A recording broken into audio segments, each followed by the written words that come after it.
자, 아담 이후에 가인과 아담의 아들 가인과 셋을 통하여서 아담의 후손들이 쭉 출생을 합니다. 아담의 후손들이 그 당시에는 뭐 800년, 900살, 800살, 900살 이렇게 살았으니까 엄청나게 많은 이제 자식들을 낳았겠죠. 그래서 이 땅에 그 땅에 이제 인구가 번창을 하기 시작했습니다. 근데 어떻게 된 일인지 셋의 후손들도 가인의 후손들과 마찬가지로 여전히 죄악에 물들어 버리기 시작했어요. 완전히 죄악에 물들어 버리고 하나님께서 도저히 그 죄악을 눈 뜨고 보실 수가 없으셔서 사람 만든 것을 후회하셨다 그러셨어요. 사람 만든 것, 이 세상에 사람이 생각하는 모든 것이 악할 뿐이라고 하시고, 그래서 도저히 안 되겠다 하셔서 하나님께서는 땅 위에서 이 인간뿐만 아니라 짐승들까지, 모든 살아있는 짐승들까지 싹 쓸어버리겠다고 선포하세요. 그렇게 선포하시면서도 하나님께서 선포하셨지만 이 노아를 포함해서 가족들 8명은 살려주십니다. 그래서 노아에 대한 묘사를 보면 참 은혜로워요. 노아가 왜 하나님이 생각하시기에 노아는 하나님께서 선택하셔서 노아를 통하여서 또 하나님께서 새로운 구속 역사를 이루어 가시는데요. 노아를 묘사한 구절을 보면 노아는 당대에 의롭고 흠이 없는 사람이었다. 노아는 하나님과 동행하는 사람이었다. 이렇게 나옵니다. 9절에 나오죠. 창세기 오늘 6장 9절에 보면은 노아는 하나님 당대에 의롭고 흠이 없었다고 해요. 그리고 하나님과 동행하는 사람이었다고 합니다. 도대체 노아가 어떤 삶을 살았길래 이렇게 하나님이 보시기에 의롭고 흠이 없다고 하시는지, 그리고 그 죄악이 만연한 세상에서 한 사람도, 노아 외에 단 한 사람도 하나님의 뜻에 맞게 사는 사람이 없었던 이 상황에, 이 세상, 이 사회, 이 상황 가운데에서 노아가 어떻게 하나님과 동행하는 사람이었는지 어느 정도 수긍이 가는 구절이 나오는데요. 6장 22절에 보면 노아는 하나님이 명하신 대로 하였다. 꼭 그대로 하였다. 이렇게 3번역에 나옵니다. 참 간단한 문장인데 많은 걸 내포하고 있죠. 노아는 하나님이 말씀하신 대로 행하였다는 거야. 명령하신 대로. 그리고 꼭 그대로 하였다. Noah did this. He did all that God commanded him. He did all that God commanded him. 하나님이 명령하신 대로, 말씀하신 대로 다 했대요. 그거 어떻게 하면 하나님 명령하신 대로 노아는 할 수 있었을까요? 어떻게? 노아에게는 다른 누구에게도 그 당시에 어떤 다른 사람에게도 없었던 하나님에 대한 절대적인 믿음이 있었다는 말입니다. 그렇죠. 당시 상황 가운데에서 가질 수 없었던 하나님에 대한 절대적인 믿음. 그것이 노아에게 있었기에 하나님께서는 노아를 보신 것이죠. 노아를 부르신 거예요. 그래서 우리가 이 믿음, 하나님에 대한 믿음, 그리고 노아는 그 하나님에 대한 믿음으로 하나님 말씀하신 대로 꼭 그렇게 하였다. 순종하였다. 나와요. 믿음과 순종은 동전의 양면과도 같습니다.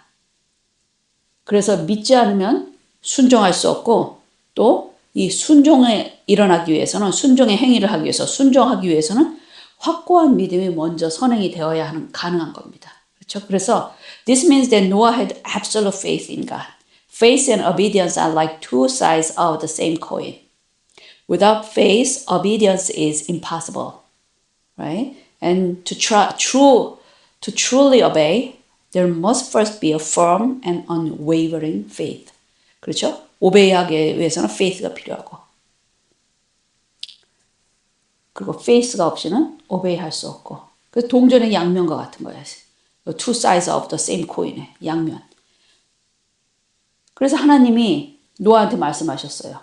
내가 정말 사람 만든 거 후회한다. 내가 싹 쓸어버릴 거다. 싹 이 홍수라는 큰 비를 내려서 이 땅의 모든 생물을 없애버릴 거니까, 죽여버릴 거니까 노아야, 너는 지금부터 방주를 만들어라. 큰 배를 만들어라 하면서 이 6장 7장에는 어떻게 배를 만드는 과정, 또 사이즈, 모든 걸 자세하게 일일이 노아한테 말씀하십니다.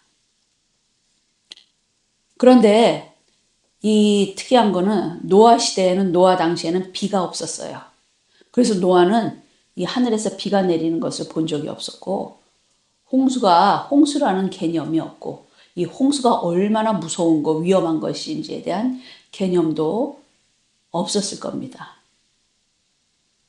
그럼에도 불구하고 하나님이 홍수라는 큰 물을, 하늘에서 큰 물이 떨어질 거다, 그러니까 큰 배를 지어라, 이렇게 말씀하신 거예요. 아마 하나님께서 이렇게 성경에는 나와 있지는 않지만 노아에게 큰 물과 홍수 그 상황을 보여주셨는지는 모르겠어요.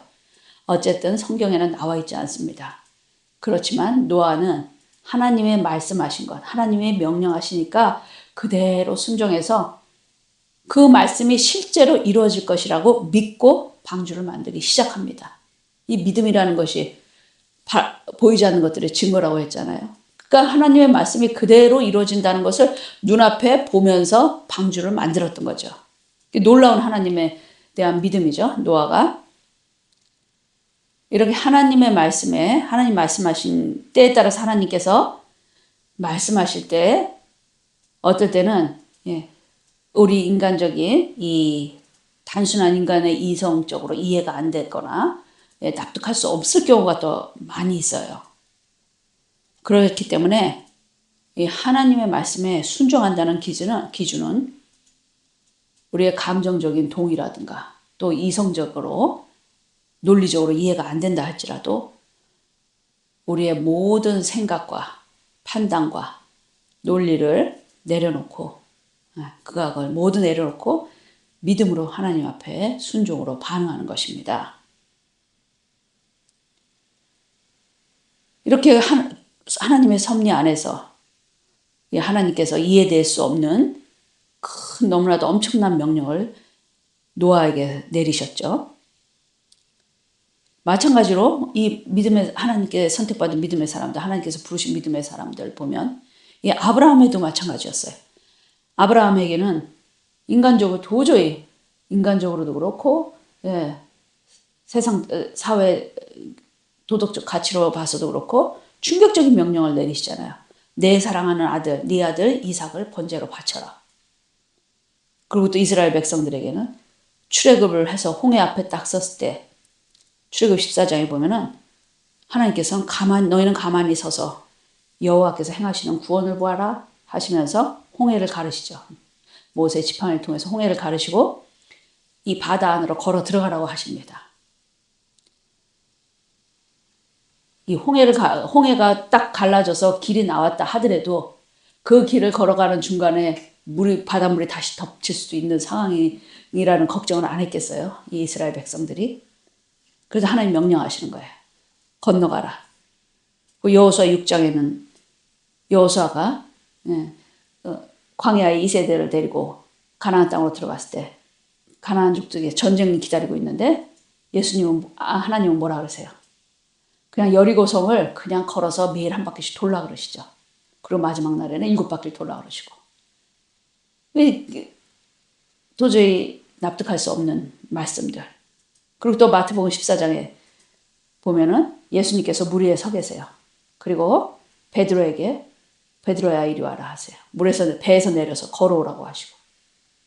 이런 모든 하나님의 명령들이 정말 우리의 이성을 십자가에 못 박지 않고는 그 명령을 따를 수 없는, 설명도 이해도 할 수 없는 명령을 내리세요. 그리고 자세히 설명도 안 해주세요. 그대로 순종하라고 하시죠. 그리고 그 하나님의 말씀에 하나님의 사람들이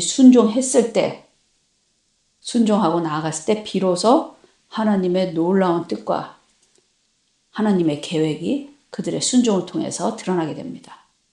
그리고 이 믿음의 사람들은 이 구속 역사에서 우리가 정말 존경하고 본받아야 할 믿음의 조상들이 되었던 것입니다. 그렇죠? 그래서 키르케고르가 강조했던 믿음의 도약, leap of faith가 일어나야 하는 상황으로 하나님은 택하신 자들을 끌고 가세요. 그래서 믿음의 도약이 일어나야 돼.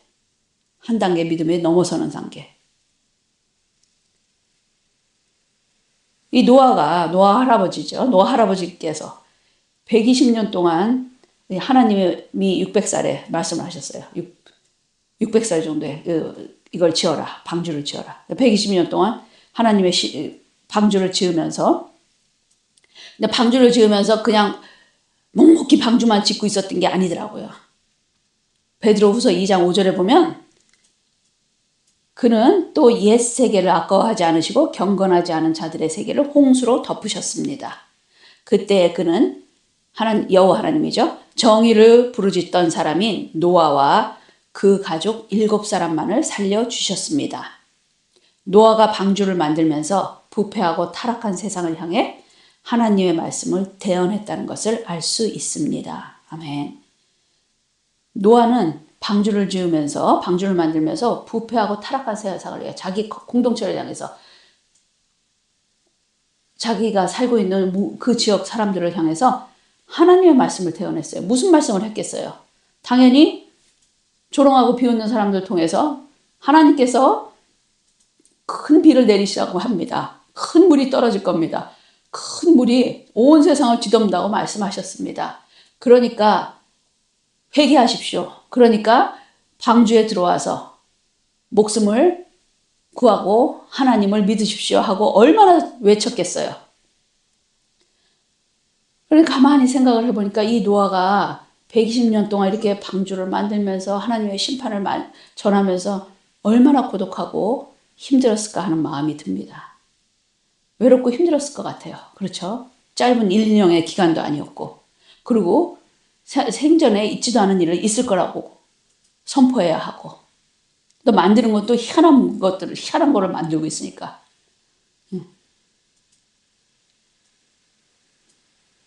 정말 이 믿음이라는 것. 그래서 믿음의 열매는 순종입니다. 그렇지만 이 믿음의 사람들, 하나님의 절대적인 믿음을 갖고 하나님 말씀에 순종하는 이 믿음의 사람들이 당하게 될 어려움과 고통이 정말 인간적으로 이해할 수 없는 많은 어려움과 고통이 따라올 수밖에 없어요. 하나님의 말씀에 순종할 때는. The fruit of faith is obedience. 그렇죠? 하나님께 often those who choose to obey God's commands often face significant hardship and suffering.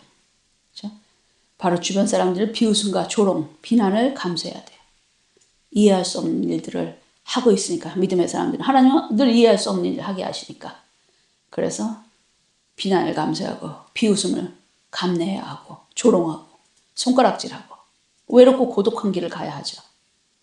그렇지만 성령님이 함께 하시니까 늘 외롭지는 않죠. 외롭다고는 할 수 없지만 그래도 인간이기에 그래도 문득문득 외롭고 서글플 때가 왜 없겠습니까? 왜 없었겠어요? 노아한테도.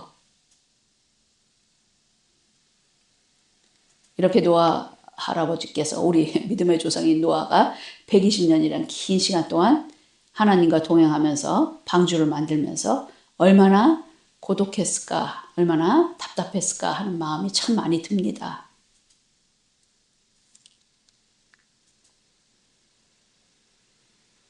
이 노아는 그 당시 유일하게 노아만이 하나님께서 의인이라고 하셨으니까 그 죄악이 만연하고 악이 가득한 세상에서 하나님 앞에 유일한 단독자로 서 있었던 존재였어요.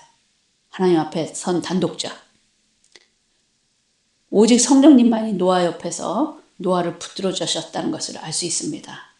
그렇기 때문에 노아가 그 하나님 말씀에 순종해서 그 긴 시간 방주를 지으면서 하나님의 말씀을 대언할 수 있었겠죠. 그리고 또 그 노아의 순종을 통해서 구속 역사가 이어져 내려올 수 있었습니다. 그리고 노아는 자기 자신과 가족들의 안전을 지킬 수가 있었던 것입니다. 이 노아의 방주가 미국 켄터키주에 그 라이프 사이즈로, 이 실제 사이즈로 만들어져 있어요. 만들어서 모든 그 사이즈를 정확히 이 창세기 6장 또 그 히브리 그 유대인들의 고대 문헌을 통해서 아주 정확한 고증을 통해서 이 방주를 실제 사이즈로 겉에도 그렇고 안에도 그렇고 만들어져 있는데 이 축구장 1.5개 길이 사이즈로 만들었고 3층 건물이에요. 모든 이렇게 시뮬레이션이 다 돼 있어요. 안에서는 홍수 시뮬레이션도 돼 있고 노아와 가족들이 그 방주 안에서 살고 그 짐승들이 쌍쌍이 있는 모습들 굉장히 재밌고 정말 아주 좋은 그 경험이었어요. 그 노아 방주를 봤다는 게. 그렇게 이렇게 보니까 그렇게 엄청나게 큰 사이즈인데 이런 사이즈의 그 큰 배를 방주를 120년간에 짓고 있었으면 그 동네 사람들뿐만 아니라 주변 그 이웃 나라 모두 다 소문이 퍼졌을 것 같아요. 이 어느 누군가가 그 동네에서 저 동네 아라라산에서 노아라는 할아버지가 계속 큰 배를 지으면서 비가 온다고 한다 막 하면서 소문이 다 퍼져 나갔을 것 같습니다. 비록 그 당시에 인터넷은 없었다 할지라도 하나님은 이렇게 공개적으로 선포하세요. 당신의 심판에 대해서 심판의 메시지를. 왜? 하나님은 많은 사람들이 듣고 깨닫고 하나님 앞으로 돌아오길 원하시기 때문에 모두가 듣고 회개하고 하나님 앞으로 돌아오기 위한 충분한 시간과 기회를 주시는 겁니다. 아멘. God proclaims this openly. His judgment openly, always openly, publicly. He gives everyone a full and fair opportunity to hear and be saved. 아멘. 하나님 계속 이렇게 공개적으로 노아 시대를 했는데 사람들은 믿지를 않았죠. 심판을 믿지를 않았어요. 자기들이 그렇게 악하게 살고 악하게 죄를 지으면서도 양심의 가책이 없었던 거예요. 우리가 정말 이렇게 살아도 되나? 이렇게 악해도 되나? 하는 생각이 일말 조금이라도 없었던 거죠. 그러니까 믿지를 않은 거죠. 하나님 존재 자체를 믿지 않았어요. 지금 우리가 사는 오늘날의 세상은 어떻습니까? 오늘 우리 시대에는 교회는 어떻고요? 세상 사람도 그렇고 교회 생활하는 성도들도 크게 다르지 않은 것 같아요. 현대는 더 무관심하고 냉담한 시대예요. Today is an age of indifference and apathy. 그래서 예수님도 한탄하셨잖아요. 예수님 시대를 보면서 마태복음 11장 16절에서 17절을 보면 마태복음 11장 16절에서 17절에 이 세대를 무엇에 비길까? 마치 아이들이 장터에 앉아서 다른 아이들에게 이렇게 말하는 것 같다. 우리가 너희에게 피리를 불어도 너희는 춤을 추지 않았고 우리가 곡을 해도 너희는 울지 않았다. 이렇게 말씀하세요. 예수님께서 이러신 거예요. 기쁨의 메시지를 전해도 무감각하고 슬픈 곡소리를 전해도 곡을 해도 무감동. 이렇게 냉담한 사람들 보고 예수님도 한탄하셨어요. 이 영적인 무관심과 냉담함이죠. spiritual apathy가 끊임없이 이어져 내려오는 거예요. 인간 역사에서. 하나님이 없는 것 같고 구원이라는 단어가 없는 것 같고 그냥 이 땅이 전부인 것 같이 사는 영혼들. 지금 현대 마든 타임즈는 하나님과 예수님과 이 복음에 대한 말씀이 모든 것들에 대한 정보가 넘쳐납니다. 누구나 쉽게 접근할 수 있죠. 그럼에도 불구하고 많은 사람들은 알려고 하지 않아요. 하나님께서는 그 죄를 물으실 겁니다. 더 이상 변명할 수 없어요. 어디 아마존 구석 정글에 있었기 때문에 복음을 못 들었습니다. 변명할 수 없습니다. 하나님에 대해서 우리 구원의 주님 예수 그리스도에 대해서 복음에 대해서 진지하게 사유하지 않고 반응하지 않은 죄를 하나님은 물으실 겁니다. 세상 사람들에게는 이 생명의 복음이 전해지는데도 귀를 기울이지 않은 죄를 물으실 것이고 또 교회 다니는 성도들의 교회 주일날 교회를 출석하는 사람들에게는 그 안에 진정한 거듭남 예수 그리스도를 만나서 진정으로 본어게인 거듭났는지 변화된 삶에 대해서 자신의 삶이 진정한 자신의 삶의 변화가 있었는지 변화된 삶에 대해서 깊이 묵상하고 내가 진정으로 회개하였는가 진정으로 내가 회개하고 거듭났고 변화된 삶을 살고 있는가에 대해서 깊이 묵상하지 않은 죄를 물으실 것입니다. 성경에는 예수님은 분명히 다시 오신다고 하셨어요. 그리고 예수님께서 다시 오실 때는 심판의 주님으로 심판하러 오신다고 하셨고 그때는 마지막이라고 하셨습니다. 종말의 때예요. 더 이상 시간이 없습니다. 이 경고의 메시지가 분명한데도 복음에 반응하지 않고 긴장하지 않은 죄. 이 복음의 말씀을 하나님의 말씀을 나한테 보고 너희들이 보고 들은 것을 땅끝까지 가서 전하고 가르쳐 지키게 하라고 말씀하셨는데 말씀을 전하지 않은 죄를 물으실 겁니다. 하나님의 사람들은 우리는 그리스도의 제자들은 곧 이제 대홍수가 시작될 것이고 모두 방주 안으로 들어와야 합니다. 방주 안으로 들어와야만 안전지대입니다. 살 수 있습니다 하고 외치고 또 외쳐야 돼요. 외치지 않고 침묵한다는 것은 중립이 아니에요. 침묵은 결국 암묵적인 거절입니다. 믿음이 없다는 거예요. God's people must proclaim to the world that the ark is already built. The way to escape judgment is already built. The God's people have to proclaim to the world. Silence is in the end a form of rejection. Silence is not neutral. 근데 하나님은 죄송합니다. 사람들은 우리 성도들 이 예수님이 다시 오신다는 것을 항상 계속 듣고 있기 때문에 다시 오신다는 걸 알고 있으면서도 이게 피부에 와닿지가 않아요. 진짜 다시 오실까? 아니면 진짜 우리가 사는 당대에 예수님을 다시 오시는 주님을 만날 수 있을까? 왜냐하면 2000년 동안 계속 내가 곧 온다 하시면서도 안 오시고 계시니까. 근데 우리가 물론 주님이 오실 때는 아버지도 모른다고 하는 예수님 그러셨어요. 어느 누구도 모른다고. 우리가 언제 어느 때 예수님 오신다고 말할 수 없습니다. 어느 누구도. 그렇지만 우리는 항상 예수님이 곧 오신다. 오늘 오실 수 있다. 내일 오신다 하는 부활신앙으로 살아야 합니다. 재림신앙으로 살아야 합니다. 이 메시아가 다시 오신다는 그 재림신앙, 메시아 대망 사상. 그 유대인들이 있죠. 유대인들이 2000년간이나 전 세계 디아스포라로 흩어져 살다가 1948년에 다시 자기네 나라를 이스라엘을 건설을 했어요. 이스라엘이라는 나라가 세워졌는데 어떻게 2000년이란 세월을 떠돌다가 다시 와서 자기네 정체성을 가진 하나님의 나라를 만들 수 있었겠습니까? 유대인들이. 사람들은 막 그래요. 유대인의 교육법, 탈무드 때문이다.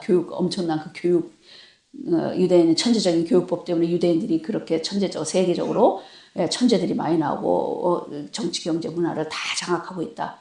물론 교육법도 한몫을 했겠죠. 그러나 그 유대인들을 움직이고 결속시킬 수 있는 그 엄청난 힘은 유대인들의 철저한 메시아 대망 사상입니다. 그리고 그들의 철저한 안식일 지키는 사상이에요. 유대인들은 지금도 철저히 자기들을 400년이나 이집트에서 고통받던 자기 유대민족을 하나님께서 직접 모세라는 위대한 선지자를 통해서 보내셔서 끄집어내오시고 6월절 사건을 통해서 살리시고 홍해를 갈르시고 여리고성을 물리치게 하시는 이런 모든 것들을 가능하게 하는 메시아가 지금 다시 그런 메시아, 그런 자신들의 선지자, 위대한 선지자를 보내줄 것이라는 믿음이 확고해요. 그래서 계속 기다리고 있는 거예요. 하나님께서 우리 백성을 버리시지 않으셨다. 우리 민족을. 우리는 하나님의 유일한 하나님의 백성이다. 아브라함의 후손이다. 그 믿음이 유대인들을 살린 거예요. 계속 결속하게 했고 또 그 믿음을 안식일마다 가정에서 전수하는 거죠. 부모가 자식에게, 그 후손들에게. 그 자신의 정체성을 붙들고 있다는 게 그 유대민족의 가장 큰 힘입니다. 우리 크리스찬도 그렇게 살아야 돼요. 그래야 돼요. 반드시 우리가 하나님의 말씀을 지키고 이 시대에 동화되지 않고 이 세대를 본받지 않고 하나님 말씀을 붙들고 하나님 말씀에 순종하고 말씀을 지키고 있을 때 우리의 정체성을 그리스도의 제자로 하나님의 사람들로 지키고 이 세상 이 세대를 복음을 전하고 있을 때 반드시 예수님께서 다시 오시고 우리는 예수님을 하늘에서 영접할 사람들이다. 공중에서 하나님 만날 사람들이다. 하는 그 믿음이 그 아이덴티티가 확고해야 됩니다. 아멘. 저 영화 예전에 영화를 하나 본 적이 있어요. 한국 영화 재밌는 암살이라는 영화가 있어. Assassination.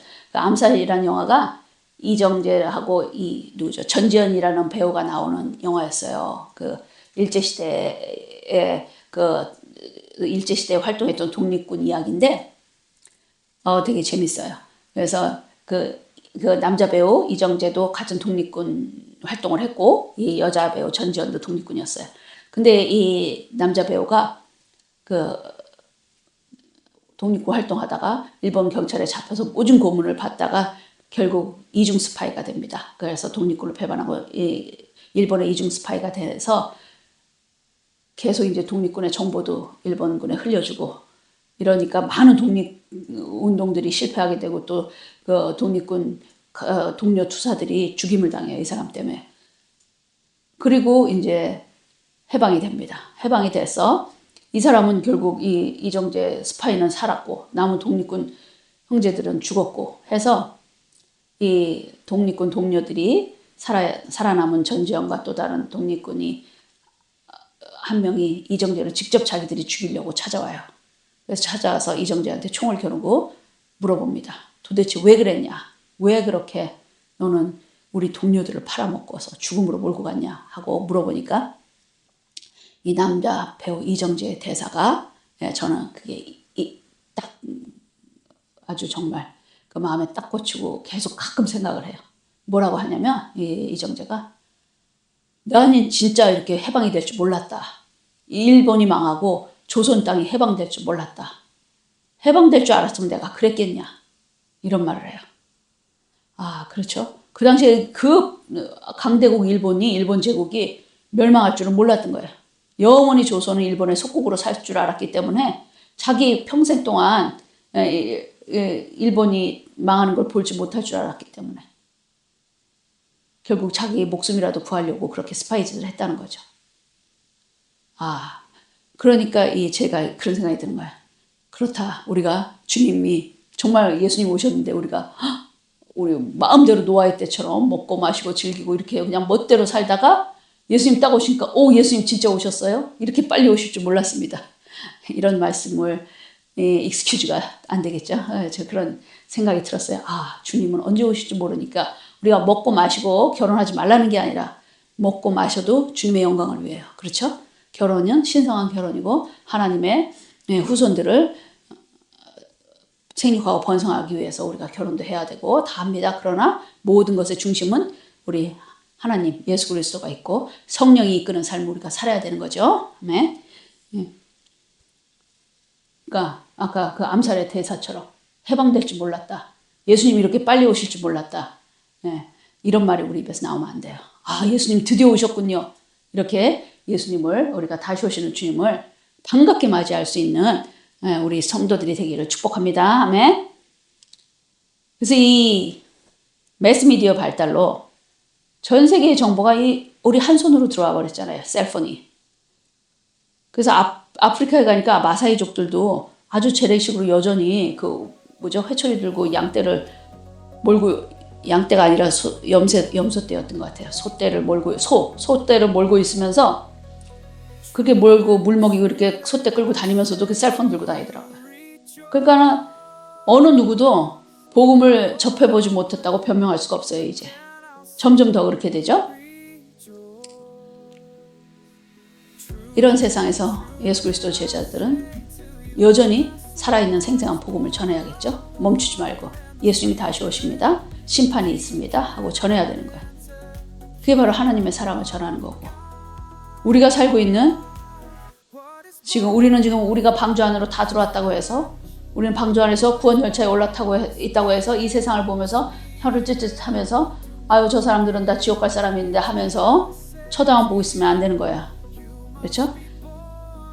한 영혼이라도 우리가 살고 있는 이 예수 그리스도의 구원의 방주 안으로 하나님 나라 안으로 한 영혼이라 가서 데리고 와야 합니다. 데리고 들어와야 되고 들어오라고 해야 되고 초대해야 되고 데리고 와야 하는 것이 그리스도의 제자들의 사명인 줄 믿습니다.